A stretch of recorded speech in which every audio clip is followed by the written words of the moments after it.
বাঙালির প্রিয় ভ্রমণ ডেস্টিনেশন দার্জিলিং। এই পর্বে আমরা দার্জিলিংয়ের লোকাল সাইট সিইং করব। দার্জিলিং ভ্রমণের লোকাল সাইট সিইংয়ের মধ্যে 3 পয়েন্ট এবং 7 পয়েন্ট এই দুটি অংশে বিভক্ত। খুব ভোরবেলা উঠে বেরিয়ে পড়ুন টাইগার হিলের উদ্দেশ্যে। সেখান থেকে কাঞ্চনজঙ্ঘা এবং সূর্যোদয়, আকাশ পরিষ্কার থাকলে অপূর্ব সুন্দর দেখতে পাবেন। তারপরে দেখে নিন ঘুম মনেস্ট্রি, এরই পাশে দেখে নেবেন বাতাসিয়া লুপ। এছাড়াও রয়েছে এক্সট্রা আরও একটি পয়েন্ট ডালি মনেস্ট্রি। অপূর্ব সুন্দর পাহাড়ের কোলে তৈরি হওয়া এই ডালি মনেস্ট্রি দেখতে ভুলবেন না ড্রাইভারের সাথে আগে কথা বলে নিন, তিনি কিন্তু পথেই পরে এই ডালি মনেস্ট্রি আপনাদের দেখিয়ে দেবেন। ভোরবেলা উঠে টাইগার হিলের উদ্দেশ্যে রওনা হলাম।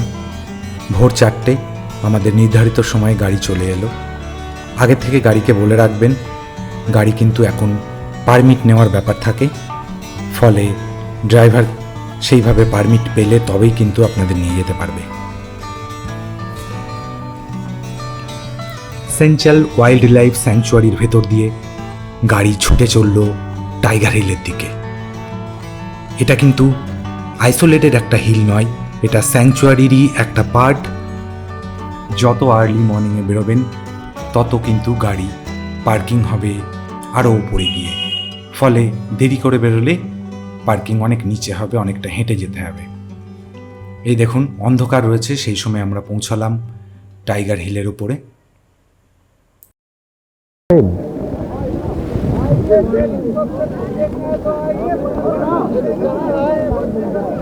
দেখুন চারিদিকে টাইগার হিলে এই অবজারভেটরি, এর কনস্ট্রাকশনটা আমি 30 বছর ধরে দেখছি চলছে, কিন্তু এখনো এর কমপ্লিশন হয়নি।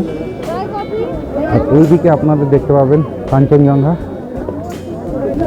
এই হচ্ছে দার্জিলিং শহরটাকে দেখা যাচ্ছে, আর এর পিছন দেখুন আস্তে আস্তে কাঞ্চনজঙ্ঘা সকালের আলোতে আস্তে আস্তে ফুটে উঠছে সূর্যের আলোতে। আর ঠিক তার 90 ডিগ্রি প্রায় অ্যাঙ্গেলে রয়েছে, 90 ডিগ্রি একটু বেশি, 135। এই পাশে সূর্যোদয় হচ্ছে, এইদিকে সূর্যোদয় হচ্ছে। আর এই অবজারভেটরিটা দেখুন মানুষজন ওপরে উঠে পড়েছেন অনেকেই। দেখুন এখানে সমস্ত রকম আইটেম নিয়ে বসে গেছে, বিশেষ করে শীতের জিনিস অনেকেই মফলার বা টুপি অথবা হ্যান্ড গ্লাভ সেগুলো নিয়ে আসেন না ভুল করে, তারা কিন্তু এখান থেকে কিনতে পারেন, যদিও বেশি দাম নিয়ে নেবে, বাট অ্যাভেলেবেল আছে এখানে। সানরাইজটা ততটা ক্লিয়ার না হলেও সানরাইজ হওয়ার পরে সানটাকে কিন্তু মন্দ লাগছিল না। দেখুন অবশেষে কিন্তু কাঞ্চনজঙ্ঘার দেখা মিলল। সবাই যার জন্য ওয়েট করছিল, এত সুন্দরভাবে রেডিশ একটা এ কাঞ্চনজঙ্ঘা, সেইটা দেখবার জন্য। সূর্যোদয়কেই আমরা মোটামুটিভাবে দেখতে পেলাম, খুব ভালো না হলেও আমরা সূর্যোদয় কিছুটা হলেও শেষ মুহূর্তে দেখতে পেয়েছি, এবং তারপরে দেখে নিলাম এই কাঞ্চনজঙ্ঘার এই অপূর্ব দৃশ্য। খুব সুন্দর লাগছে। টাইগার হিল মানুষজন যারা এসেছিলেন ঘুরতে প্রত্যেকেই ভীষণ খুশি, শেষ মুহূর্তে হলেও কাঞ্চনজঙ্ঘা সূর্যোদয় এত সুন্দরভাবে দেখতে পাওয়ার জন্য। দেখুন কত সুন্দর লাগছে পিছনে, আমার পিছনে রয়েছে কাঞ্চনজঙ্ঘা, অপূর্ব সুন্দর।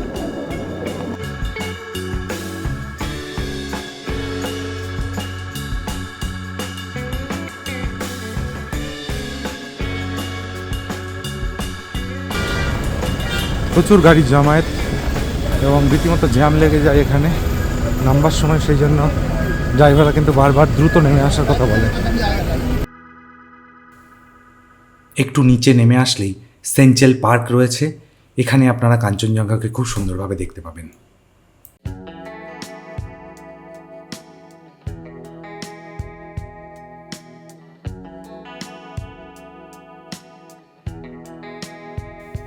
টাইগার হিল ভ্রমণ কিন্তু এখন আর ফ্রি হয় না, 70 টাকা করে আপনাদের পার হেড লাগে, 20 টাকা করে টাইগার হিলের জন্য, আর এই সেঞ্চেল ওয়াইল্ড লাইফ স্যাংচুয়ারির জন্য 50 টাকা।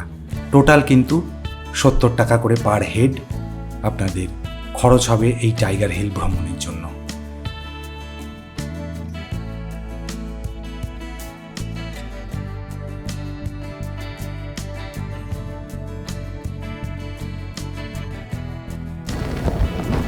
টাইগার হিল থেকে ফেরার পথে আপনারা এই ঘুম মনেস্ট্রিটা দেখে নেবেন। এই রাস্তাতেই পড়ে, ঘুম স্টেশনের খুব কাছে এই ঘুম মনেস্ট্রিটা। চলুন ভেতরে কী আছে দেখিয়ে আছে আপনাদের। সেই রকম বিভিন্ন রকম শীতের পোশাক জিনিসপত্র নিয়ে মানুষজন বসে আছে।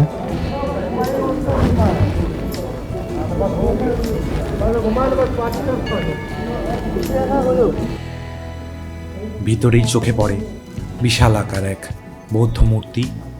অপূর্ব সুন্দর রঙের কারুকার্যময় এই মনেস্ট্রি। ভিতরে রয়েছে বিভিন্ন বৌদ্ধ ধর্মের কাহিনী বর্ণিত দেওয়ালচিত্র।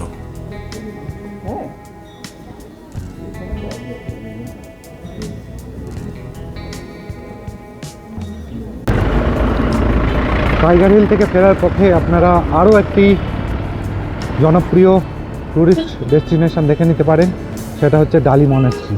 অপূর্ব সুন্দর, আপনাদের ফেরার পথেই পড়বে। এই ডালি মনেস্ট্রিতে আপনার ড্রুক পদ্মকার্প মিউজিয়ামও রয়েছে, সেটা দেখার জন্য কিন্তু ঢোকার সময় আপনাদের 20 টাকা করে টিকিট আছে। 20 টাকা টিকিট দিয়ে আপনাদের এই মনেস্ট্রিতে আসতে হবে।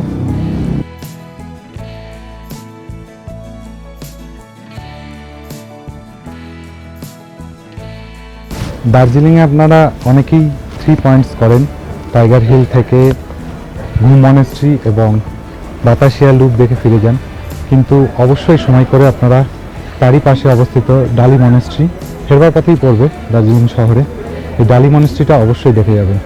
অপূর্ব সুন্দর সাজানো গোছানো এই ডালি মনেস্ট্রি, বিশাল আকার। ঘুম মনেস্ট্রির চেয়ে কিন্তু সাইজে অনেক বড় এবং দেখতেও খুব সুন্দর, পাহাড়ের কোলে তৈরি হয়েছে। ভেতরটা আপনারা দেখে আসবেন, খুবই সুন্দরভাবে সাজানো গোছানো আছে। আমরা এবার ভেতরে যাব, ভেতরে গিয়ে দেখব কি কি আছে। তার আগে দেখে নিন বাইরের থেকে, আসুন আপনাদের ঘুরে দেখাই। পাশেই রয়েছে বৌদ্ধিস্ট ধর্মগুরুদের ওয়াল ডিপিকশন, আর তারই সাথে রয়েছে ভগবান বুদ্ধর একটা স্ট্যাচু, খুব সুন্দর।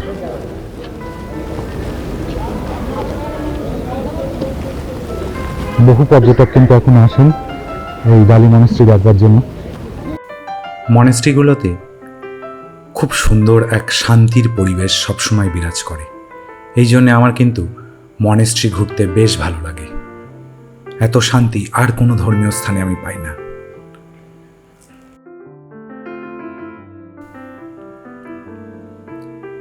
এরপরে চলে আসুন বাতাসিয়া লুপে।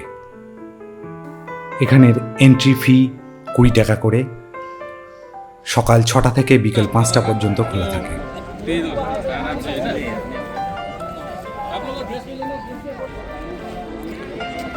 দেখুন বাতাসিয়া লুপ থেকে কাঞ্চনজঙ্ঘা কি অপূর্ব সুন্দর লাগছে।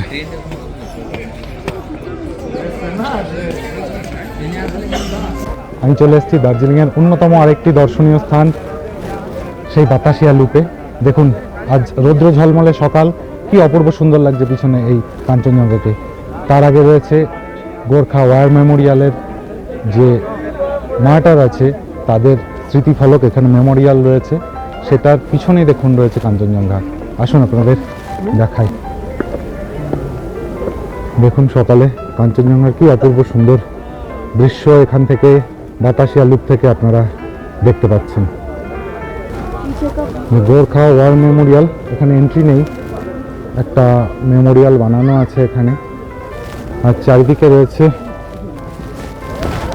ভারতীয় সেনাবাহিনীতে গোর্খা রেজিমেন্টের যে সকল জওয়ান শহীদ হয়েছেন তাদের সিরিয়াল নাম্বার, সার্ভিস নাম্বার, তাদের ইনফরমেশন।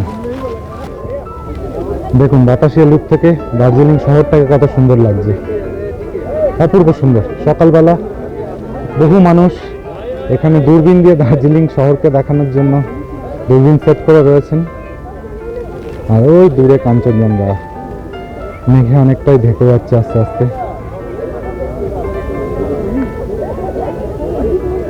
আর চারপাশে এখানকার ট্র্যাডিশনাল পোশাক পরে বহু মানুষ ছবি তুলছেন। দেখুন আই লাভ দার্জিলিং এর সামনে বহু মানুষের ভিড়, আর এই যে নিচে রয়েছে দার্জিলিং শহর। এই হচ্ছে স্টেশন। সামনে টি কফি কর্নার রয়েছে, আর বাতাসিয়া লুপে এইখানে মূলত ট্রেনটা এসে দাঁড়ায়। এর পরের পর্বে আমরা 7 পয়েন্ট সাইট সিইং করব আয় আয় আয় দার্জিলিংয়ে। পাশে আয়। এই দিন আমরা সকালবেলা ঘুরে ব্রেকফাস্ট করে বেরিয়ে পড়লাম জু দেখবার জন্য। এছাড়াও দেখে নিলাম HMI হিমালয়ান মাউন্টেইনারিং ইনস্টিটিউট, তাদের মিউজিয়াম, এছাড়াও জাপানি টেম্পল এবং ওয়ার্ল্ড পিস প্যাগোডা সহ আরও বেশ কিছু পয়েন্ট। সেই সব দেখবার জন্য আমাদের পরবর্তী পর্বটি অবশ্যই দেখবেন। দার্জিলিং ভ্রমণের দ্বিতীয় পর্বে আমরা সেই সব স্থানগুলো আপনাদের ঘুরে দেখাবো। Buddhist temple. ভিডিওটি সম্পূর্ণ দেখবার জন্য ধন্যবাদ। দেখা হচ্ছে পরবর্তী ভিডিওতে। Japanese Buddha temple.